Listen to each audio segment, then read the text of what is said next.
নমস্কার। স্বরচিত কবিতা আবৃত্তি করে শোনাচ্ছি।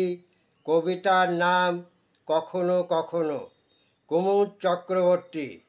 কখনো কখনো কারো আচরণ কথাবার্তা মনটাকে ক্ষুব্ধ ক্ষুণ্ণ করে, কিয়ৎক্ষণ পর স্বাভাবিক হয়ে যায়।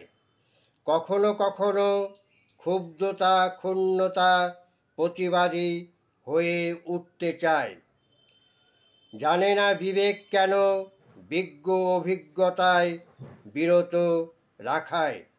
কখনো কখনো পরাস্ততা মনকে ভাবনায় ভারাক্রান্ত করে।